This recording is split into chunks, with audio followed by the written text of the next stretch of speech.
Olá, meu nome é Patrícia e esse é o terceiro vídeo da série de vídeos sobre análise conformacional. Falaremos agora de como analisar as conformações de moléculas cíclicas. Moléculas de alcanos cíclicas também aparecem em diferentes conformações, ou podem aparecer em diferentes conformações. E apesar de ser comum o seu desenho na forma planar, nem todos os ciclos são mais estáveis assim. Se imaginarmos ciclos saturados de carbono de 3 a 8 carbonos, por exemplo, sendo planares, mesmo eles contendo somente carbonos hibridizados sp3, que seriam carbonos tetraédricos com ângulos de aproximadamente 109 graus, a maioria não possui os ângulos internos aproximadamente esse valor. Isso ocorre porque as ligações, às vezes, são forçadas a certos ângulos para que a molécula permaneça cíclica. Vamos observar os ciclos e seus ângulos. O primeiro, o ciclo menor, é o ciclo propano, que tem 3 átomos de carbono. Ele possui ângulos internos iguais a 60 graus. Isso quer dizer que ele se afasta 49,5 graus do que seria ideal para um carbono sp3, que, novamente lembrando, seria 109,5 graus. Então, os ângulos internos para o ciclo propano são comprimidos para que o ciclo exista. A essa compressão chamamos de tensão angular.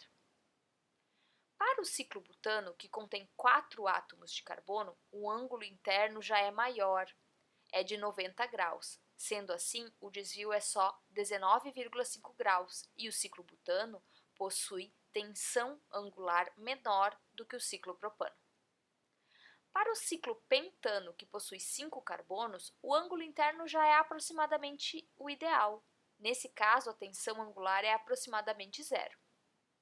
Para ciclos maiores, como ciclo hexano, ciclo heptano e ciclo octano, os ângulos são, na verdade, maiores do que o necessário e não há tensão angular, visto que não há compressão de ângulos. Nesses casos, o grau de liberdade é elevado e várias formas ou conformações podem ser geradas.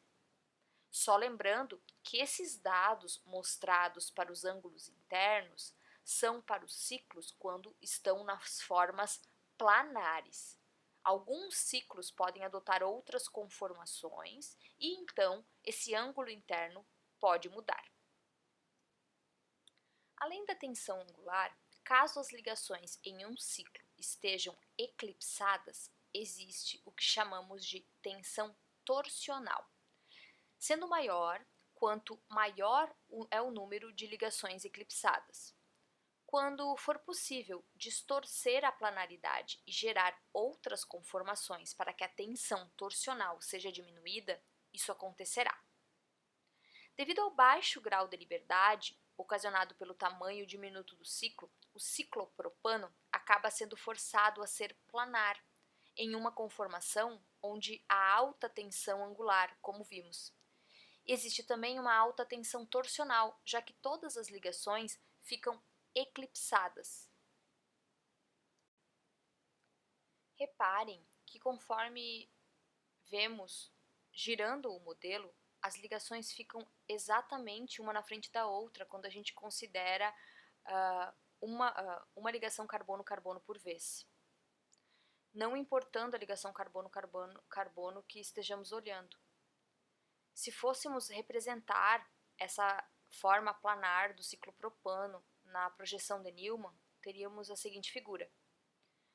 Lembrando que então aqui nós temos uma ligação carbono-hidrogênio na frente da outra do carbono de trás e só estamos desenhando um pouco deslocada para que possamos enxergar. Então, nesse caso, fica claro que todas as ligações carbono-hidrogênio estão eclipsadas, tendo uma alta tensão torsional para a forma planar que o ciclopropano é obrigado a ficar.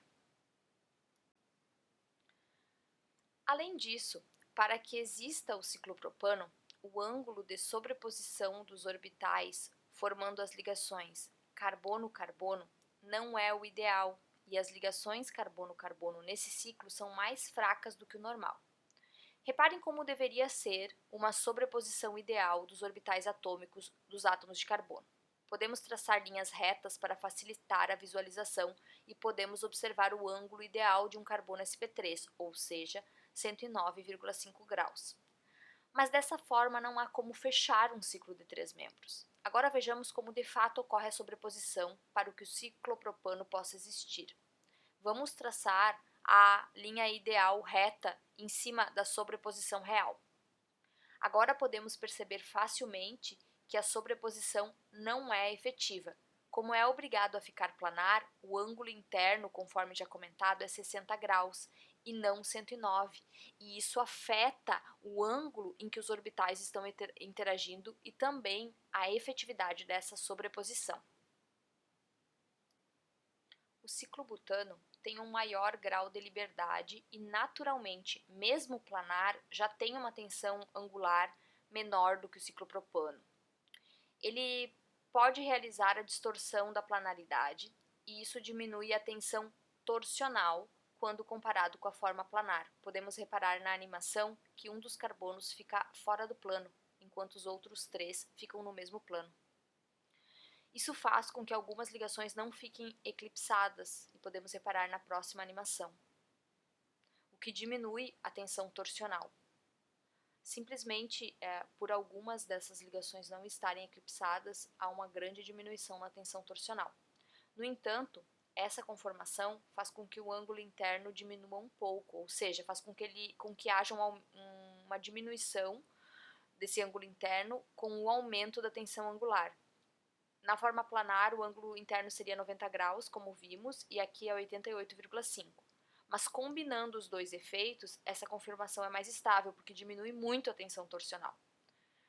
Podemos reparar, conforme já comentado, no desenho esquemático, não mais em 3D, que nessa conformação, 3 átomos ficam no plano e um fica fora dele. Pode ser desenhado para cima do plano, como mostrado, ou abaixo. Essas duas conformações estão em equilíbrio e têm a mesma energia. Essa conformação é chamada de asa, em referência ao formato de uma asa delta. E aí, acharam parecido? A tensão angular para o ciclopentano é menor do que para o ciclopropano e do que para o ciclobutano. É, na verdade, considerada inexistente na forma planar para o ciclopentano, como já vimos nesse vídeo. Como o ciclopentano é maior, há um maior grau de liberdade e o ciclopentano pode assumir diferentes conformações.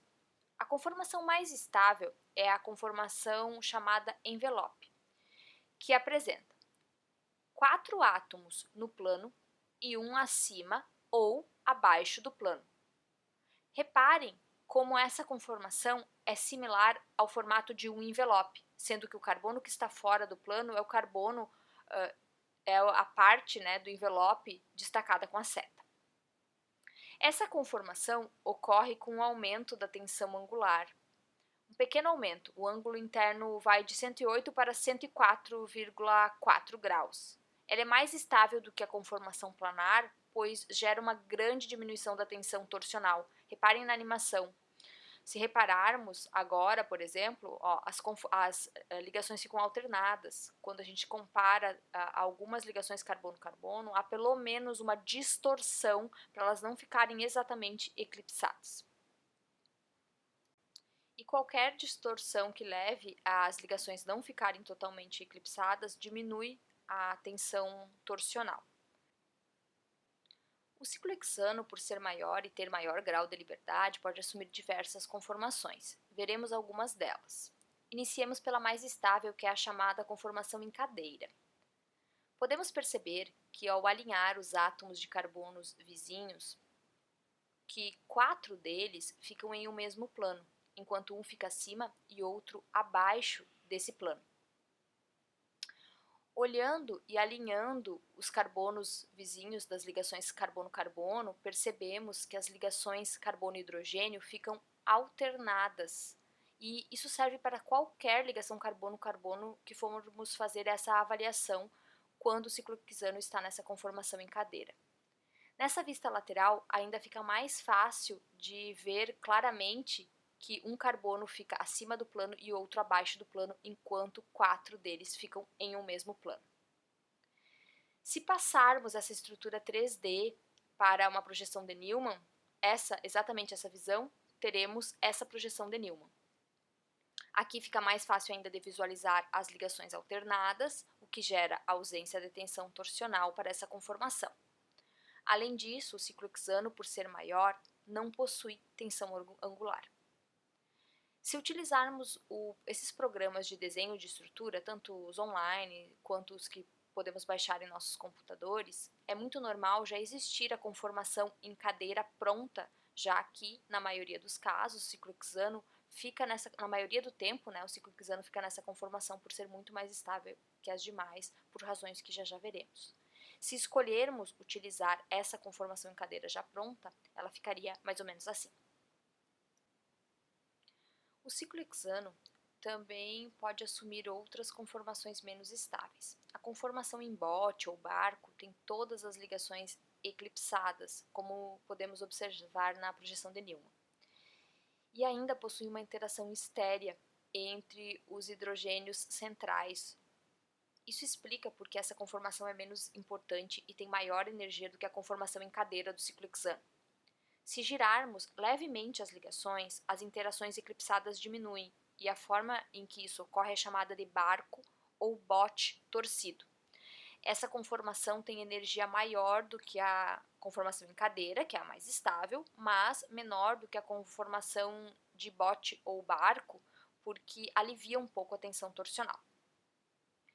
Entre uma forma de cadeira e outra, existem duas formas de cadeira em equilíbrio e elas têm a mesma energia, e ao passar de uma forma em cadeira e outra, o ciclo hexano pode assumir outras conformações.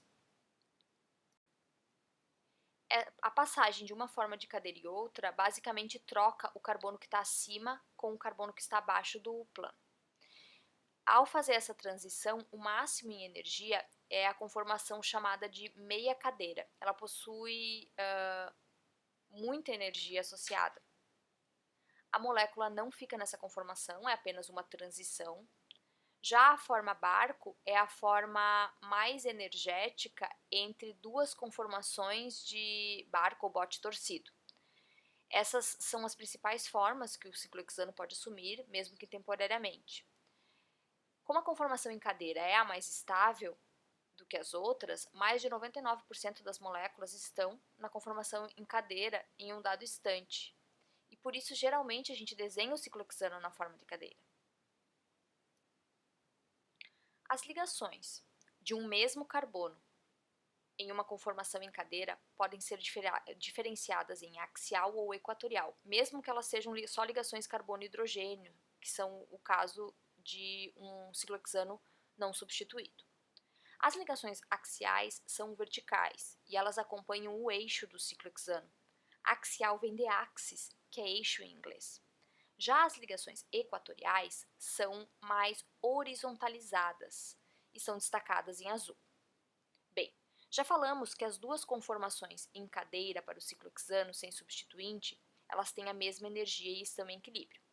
Quando giramos de uma conformação em cadeira para outra, então o carbono que estava acima do plano vai para baixo e o carbono que estava abaixo do plano vai para cima. E essa é a diferença entre as duas conformações. Ocorre também que, para o mesmo carbono, a ligação que estava axial passa para equatorial e a ligação que estava equatorial passa para axial. Reparem que a seta indica um mesmo carbono, o carbono que estava acima do plano vai para baixo, e com isso a ligação laranja que estava axial vai ficar equatorial, e a ligação azul que estava equatorial vai ficar axial, e isso acontece para todo carbono. Então, todas as ligações axiais passam a ser equatoriais e vice-versa. Como para um ciclo hexano não substituído, eu vou ter o mesmo número de ligações axiais e equatoriais nas duas conformações em cadeira, todas elas vão ser ligações carbono-hidrogênio, né? Eu vou ter o mesmo número de ligações carbono-hidrogênio em axial e equatorial para as duas formas, elas têm a mesma energia. Para um ciclo hexano monossubstituído, existem também dois conformeiros em cadeira em equilíbrio. Um onde o substituinte está em equatorial e o outro onde está em axial, já como explicado, para o mesmo carbono, Ao passar de uma conformação em cadeira para outra, a ligação que estava em axial passa para equatorial e a ligação que estava em equatorial passa para axial. Então, nesse desenho, está sendo mostrado somente as ligações do carbono que contém o substituinte, aqui indicado como X. Novamente, as formas são interconvertidas, então, com um giro, e as outras ligações, que são ligações carbono e hidrogênio que não estão sendo mostradas aqui, também todos que estão axial passam para equatorial e vice-versa. Quando o ciclo hexano tem substituinte, podemos diferenciar as duas conformações em cadeira, pois elas não têm a mesma energia. Em quase todos os casos, o conformero que tem o substituinte em axial ele é menos estável e está presente em menor proporção no equilíbrio. Existem duas razões para a menor estabilidade da forma em que o substituinte está em axial. A primeira razão é que no conformero em equatorial, o substituinte, ou seja, a ligação carbono-X, ela fica antiperiplanar, ou seja, a 180 graus, a duas ligações carbono-carbono.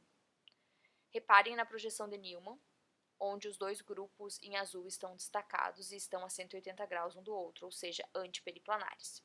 Já no conformero em axial, essa mesma ligação fica sinclinal às ligações carbono-carbono, ou seja, estão a 60 graus um do outro. Essa proximidade, então, ela tem um efeito estéreo maior. Outra razão para a conformação em cadeira com o substituinte axial ser menos estável é que ocorre uma interação estérea entre o grupo em axial e os dois hidrogênios em axial, não do carbono vizinho, mas do outro, em interações que são conhecidas como interações 1,3 diaxiais. Chamamos de 1,3 diaxiais, pois se um dos carbonos for o 1, o outro carbono que possui o grupo em axial seria o 3, e essa interação envolve dois grupos em axiais. Daí vem o nome. Existe, então, duas interações, uma com cada hidrogênio nesse exemplo. Quanto maior for o substituinte X, mais importante é essa interação e mais energética é a forma em axial. E também pode haver outro substituinte diferente de hidrogênio, quando o ciclo hexano tiver mais que um substituinte, e essa interação se torna mais importante ainda. Para grupos com efeito estéreo importantes, a diferença de energia entre a conformação em cadeira com o substituinte em equatorial e a conformação em cadeira com o substituinte em axial é maior, ou seja, a diferença é maior quanto maior for o efeito estéreo. Olhemos o ciclo hexano substituído com uma metila. A conformação mais estável é quando a metila estiver em equatorial, pelas razões que acabamos de ver. Mas a diferença de energia entre as duas conformações é pequena quando comparado à diferença de energia quando o substituinte é uma terc-butila. Por ser muito volumosa, a terc-butila possui interações 1,3 diaxiais importantíssimas. Talvez essas interações 1,3 diaxiais fiquem mais visuais se observarmos o modelo 3D. Podemos perceber a proximidade espacial da terc-butila com os hidrogênios, que não são os do carbono adjacente, mas do próximo. Então, ela fica muito importante para grupos muito volumosos, como a terc-butila. Para ciclohexanos com mais de um substituinte, a forma mais estável é a que possui o maior número de grupos em equatorial ou os grupos maiores em equatorial. Grupos como terc-butila e isopropila geralmente ficam em equatorial devido à grande interação estérea 1,3 diaxial. Vejamos alguns exemplos. Para a molécula mostrada, podemos desenhar as duas conformações em cadeira mostradas na tela. Na primeira, ambos os grupos substituintes estão em equatorial, e na segunda, ambos estão em axial. A primeira é mais estável, sendo favorecida. Para o isômero, podemos desenhar duas outras conformações em cadeira. Cada uma delas possui um dos grupos em equatorial. A mais estável é a primeira, pois a interação 1,3 diaxial para o bromo, um átomo maior do que o oxigênio, é mais importante. Isso ocorre porque o grupo OH, apesar de ser formado por dois átomos, pode fazer o seguinte movimento, já que a ligação simples carbono-oxigênio gira. E isso alivia um pouco a interação 1,3 diaxial. Como o oxigênio é menor que o bromo, ela se torna mais importante para o bromo. Vejamos também um exemplo com 3 substituintes. A primeira conformação em cadeira ela é favorecida, pois há um maior número de substituintes que está em equatorial, incluindo o grupo terc-butila, que é o grupo muito volumoso e que tem a interação 1,3-diaxial mais importante desse exemplo. Agora falemos um pouco de nomenclatura. É muito comum a utilização da nomenclatura cis e trans para ciclos dissubstituídos, ou seja, substituídos com dois grupos. Sendo que quando os grupos estão do mesmo lado do plano, chamamos de cis, e quando estão em lados opostos, chamamos de trans. Quando o desenho é planar, fica muito fácil identificar se os grupos estão do mesmo lado ou em lados opostos, conforme o desenho mostrado. O cis tem as cunhas preenchidas, ou seja, os dois grupos betila para frente, e o trans tem um substituinte ligado pela cunha preenchida, que está para frente, e outro ligado pela cunha tracejada, que está para trás do plano da tela. Mas e quando o ciclo hexano está desenhado na conformação em cadeira? Como saber se os grupos estão do mesmo lado ou não? Bem, vou começar enfatizando que nada tem relação com as ligações serem axiais ou equatoriais. Vai depender da orientação da ligação em questão. A terminologia axial e equatorial tem relação somente com a variação da estabilidade e não se relaciona com a nomenclatura e nem com o lado do plano que os grupos estão ligados. Para entendermos, olhemos o seguinte exemplo. Nele, as ligações axiais estão em azul e as equatoriais em laranja. Temos duas metilas como substituintes e as duas estão em axial, mas o composto é trans. Isso porque, como acabei de falar, a nomenclatura não tem relação com o fato das ligações estarem em axial ou equatorial, pois essa informação não me fala sobre que lado o grupo está. Temos que olhar se a ligação é superior ou inferior em cada carbono. Por exemplo, nesse carbono, a ligação em azul está voltada para cima no desenho. Ela está mais acima do que a ligação em laranja.